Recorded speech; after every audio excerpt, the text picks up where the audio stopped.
मैं अंशिका मीडिया की एडिटर सलोनी तिवारी आज अर्चना राजीव गुप्ता जी के पास आई हूँ, जो एक काउंसलर हैं। उनसे एक खास विषय पे बात करती हूँ। मैम, ये बताइए, ये कैरियर काउंसलिंग आजकल ये टॉपिक बन गया है, तो किस उम्र में इसको शुरू करना चाहिए? थैंक यू वेरी मच सलोनी, मुझे एक्नॉलेज करने के लिए। ये क्वेश्चन देखिए, सबसे बड़ी बात तो ये है कि आपने ये अवेयरनेस दिखाई कि इस विषय पे बात करने के लिए, क्योंकि बहुत लोगों को इसकी अवेयरनेस सही टाइम पे नहीं होती है। और जो आपका क्वेश्चन है कि किस उम्र पे करनी चाहिए, तो देखिए 9th स्टैंडर्ड में जब बच्चा पास आउट होता है या 9th स्टैंडर्ड में आया, तब से आप इसकी करियर काउंसलिंग करवा सकते हैं। और ये काउंसलिंग आप देखिए 35 इयर्स के जो भी लोग होते हैं, जैसे जो लोग करियर अपना बार बार स्विच करते हैं, नहीं समझ में आता है, या फिर हमारे पास जैसे मिलिट्री एयरफोर्स वगैरह के लोग रिटायर्ड होके आते हैं, तो उनको फिर आके यहाँ पे ये होता है कि अब कौन से करियर में मैं जाऊं, क्योंकि उनका रिटायरमेंट के एक पीरियड होता है, पर्टिकुलर पीरियड थोड़ा जल्दी होता है। हाँ। तो फिर वो कोई काम करना चाहते हैं, या कोई भी ऐसे आम नागरिक कोई भी करियर काउंसलिंग अपनी करवा सकता है। तो उसमें वो ये देखते हैं कि वो किस करियर के लिए वो डिजाइन है, उनकी पर्सनालिटी, तो और कौन सा करियर उनके लिए डिजाइन है, तो ये हम लोग देख के बताते हैं। तो ये कैसे आप डिसाइड करते हो कि वो इस चीज के लिए डिजाइन है? इसके लिए एक पर्सनालिटी टेस्ट होता है, जिसमें बहुत सारे पर्सनालिटी के ट्रेट्स हम लोग निकालते हैं, जैसे उनकी इंट्रोवर्ट एक्सट्रोवर्ट है, उनके प्रेफरेंसेस क्या है, वैल्यूज क्या है, इंटरेस्ट क्या है, ऐसे बहुत सारे पर्सनालिटी के ट्रेट्स होते हैं। जो एक असेसमेंट होता है, जो साइकोमेट्रिक असेसमेंट होता है, जिसको हम लोग उसका टेस्ट करवाएंगे, फिर उसकी रिपोर्ट आती है।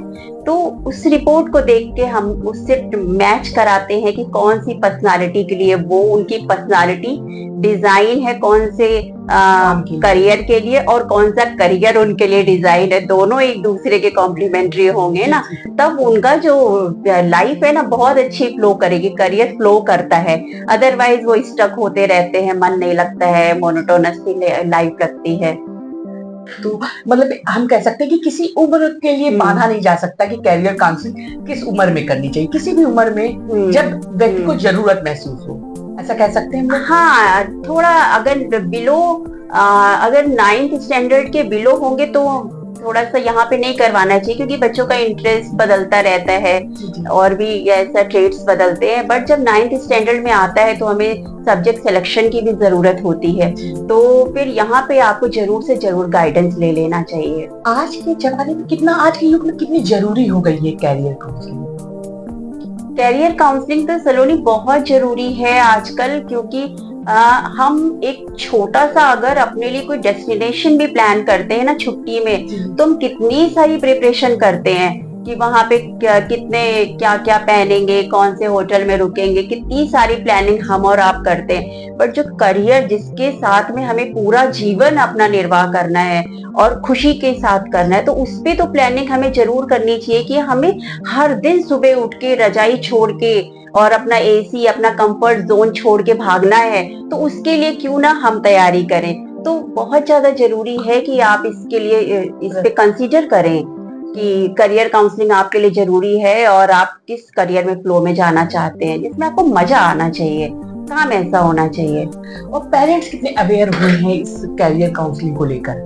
पेरेंट्स की अवेयरनेस बहुत ज्यादा आजकल हो रही है, क्योंकि स्कूल्स वगैरह में भी वर्कशॉप्स वगैरह करवाई जाती हैं। और पेरेंट्स बहुत ऐसे, पहले ऐसे होता था, कन्वेंशनल होता था, इम्पोज करते थे कि भाई आपको डॉक्टर बनना है, पर्टिकुलर जो होता था, डॉक्टर, एडवोकेट हो गए, सिविल सर्विसेज हो गई, ये ही बनना है।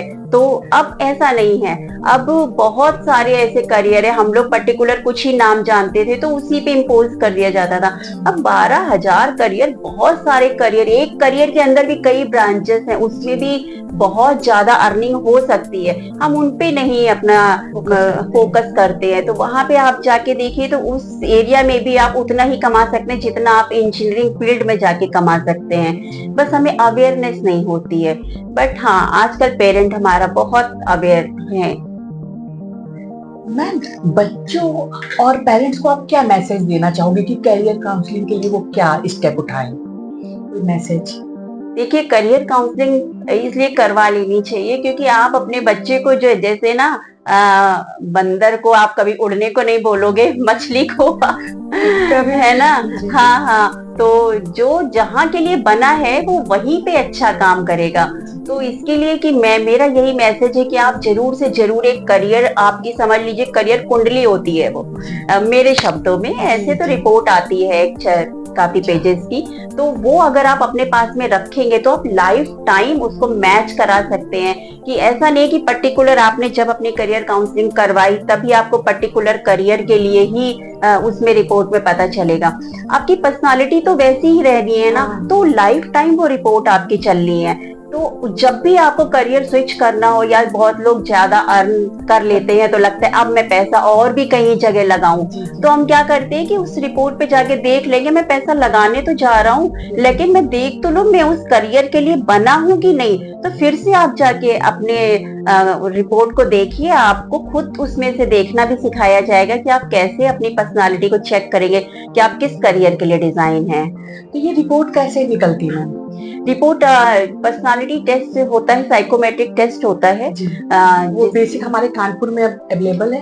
हाँ, हाँ, मैं खुद करवाती हूँ और अवेलेबल है। और जिसमें कि 1 घंटे का टेस्ट होता है, पर्सनालिटी बेस्ड उसमें क्वेश्चंस होते हैं। तो जब ये आप कवर कर लेते हैं तो फिर इसकी रिपोर्ट आती है और फिर उसकी काउंसलिंग होती है कि कैसे क्या है उसके बारे में। मैम को हमारे साथ जुड़े रहने के लिए बहुत बहुत धन्यवाद। Thank you Saloni ji.